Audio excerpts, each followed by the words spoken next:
What's good, y'all? I've got some really simple and nice buffs for Snorlax. Before I get into any of these, I do want to have a quick disclaimer for any new viewers. This is not your average run-of-the-mill ROM hack. I have buffed and changed over 600 plus moves. So if you check that link in the description and look at the move sheet, it's right here. It's one of the many useful tabs on the bottom of the Google Sheet, as you can see right here. Look on screen, you can see all of this, all of these different categories that will automatically direct you if you click on them. You can also just scroll if this is your first time looking at it and, just look at moves. You can also use the Control F function to just search up what moves do. But yes, I have buffed and changed over 600 moves in the game. There are also 130 brand new ones, as you can probably see quite a few of them on screen right now. With that being said, though, Snorlax in a typical ROM hack could literally be completely unchanged and it would still be a great Pokemon, right? But in a ROM hack like this, where everything is much more powerful with all types of crazy boosting abilities and defensive abilities and defensive moves and all types of stuff, I do want to give pretty much every single Pokemon in the game new tools to be more on an equal playing field and also just to be more fun and fresh to use. And Snorlax is no exception. I'm not even that big of a fan of Snorlax, but it did, in this hack at least, warrant some type of boost and buff. It's nothing crazy. There are other bulkier pure normal types. There are stronger pure normal types, but Snorlax does have some really nice attributes, of course, being, just super bulky. So he no longer has thick fat because Miltank has thick fat, and then there's a bunch of other abilities I considered for Snorlax that typically would fit, but again, they are on other pure normal types, and something I try to design in this hack is two things. First of all Pokemon have two useful abilities to switch between with an infinite use ability capsule. That's the first thing. And the second thing is that all Pokemon are basically designed to not overlap with one another, especially if they're of the same type combination. So with pure normal types, for example, I don't want to have two of them with metabolism or two of them with thick fat, whatever it is. So in Snorlax's case, he has an incredible new ability called Metabolism, which functions like Cheek Pouch, so it's kind of like a superior version of Gluttony.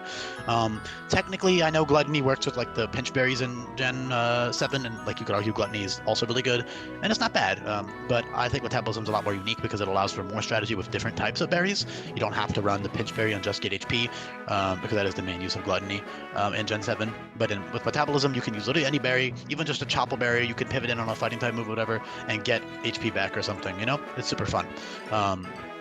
So that's also obviously a very fitting ability for Snorlax as well. And then you have Comatose, which is kind of a mid ability, but it's kind of a filler type ability for Snorlax because it fits him, and I also wanted other abilities like Thick Fat and, Gluttony and Unaware and stuff. For example, like Slacking as Unaware as one of its abilities. So stuff like that, that does fit Snorlax. I don't think Snorlax needs it as much because of his raw stats and just good move pool and stuff.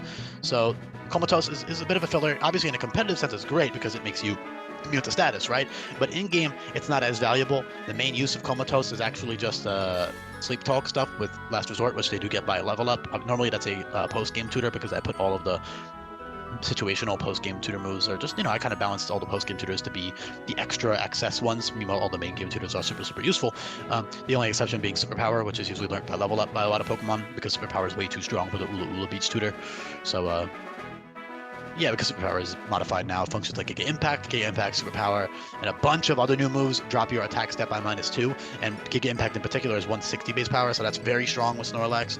In fact, 2 Giga Impacts in a row is stronger than, 2 Retaliates in a row, 2 Body Slams in a row, and it's the only move that is stronger twice in a row is Double Edge and Strength, which are 120 and 125 base power, strength being like normal type close combat. Point is though, especially on a slower, bulkier Pokemon, you'd rather get that big attack off, like Giga Impact, and then you can slack off the damage or whatever and go to town from there. But yeah, slack off is something that I don't know. I mean, I guess they probably think it would be OP, and honestly, you could argue in like a vanilla it would be. But honestly, I don't think so. I don't know why he doesn't get slack off. But in this ROM hack, I mean, every single Pokemon in the game gets reliable recovery moves for the most part. There are dozens of new reliable healing moves, and yeah, and they're not even a staple on every single Pokemon because you don't have access to an infinite move relearner. So not until the end of the game, at least. So you're gonna have to be careful with what moves you teach. Although on Snorlax, I would definitely argue that slack off is something you'd want to keep forever. You also have great, slow parting shot with your great bulk is huge. Yeah, he also has, he can use like buffed Quick Claw, which is great. That will give him a priority move.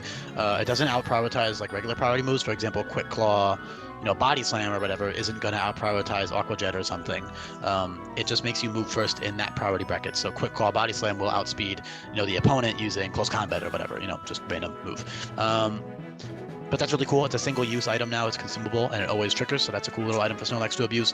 Again, Comatose is situational. If you see that the AI has a status move, you know, or you're not using a berry, then you may as well use Comatose just to not have to worry about, like, hacks. So if your strategy doesn't revolve around you eating a berry, then you can just run Comatose just to not have to worry about, like, you can switch in on a fire move and not have to worry about a burn, or an ice move and not have to worry about a freeze. You know, it's a nice little, okay, I don't have to worry about getting hexed. But otherwise, you know, every once in a while, Will-O-Wisp will show up.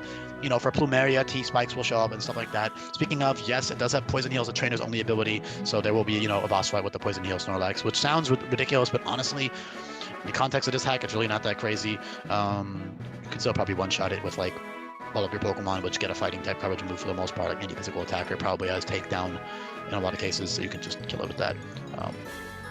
But it will be fun to fight against, you know, with the Facade and Poison Heal and Protect and stuff. And it fits in pretty well. It's like kind of a substitute for immunity. I thought it was kind of a cute little ability for maybe like Ilima or something. I don't know who will have it by now, but that's for a later date to figure out. Overall, though, super simple. The bigger attack stat fits him as this, you know, big ass like bear Pokemon. He's not. I don't know if he's like literally a bear, but he's like a bear-esque Pokemon with no boosting ability. Especially 120 attack is like not even that impressive for the attack standards. It's still strong. Don't get it twisted. Like 120 is still 120. It's still going to deal the same amount of damage that it would deal to, you know, a Pokemon with 80 defense. But my point is there are a lot stronger things. It's just a nice solid attack stat, a good attack stat. And then you have 110 Spadef, which is also really great. And I actually initially in the original rendition of Snorlax had him with 150 HP and then 90 in wolf defenses, and I had him as a mixed attacker, which was cool because I wanted him to use Belch plus Metabolism, because Belch gives a special attack boost now. But I figured that was, first of all, kind of weird and kind of pointless. And that was also way back when I was doing the Gen 1 buffs and changes. As the hack development went on, a lot of Pokemon got way and way stronger, you know, mid-development power creep, you could say. So I ended up just making Snorlax back to his original self, just gave him more defense and more attack and some cool new abilities and stuff. So very simple, buffs and changes overall. The main allure here is the move pool, which I would honestly just check out what a lot of these moves do now in the description below, because a lot of them are heavily buffed and reworked. There's a lot of really cool utility moves that he can use now. So yeah, make sure you give that a look, and I appreciate you for listening. And, you know, make sure you check out all the other Pokemon. Make sure you subscribe to the channel if you listen this far into the video. Shout out to you. Peace.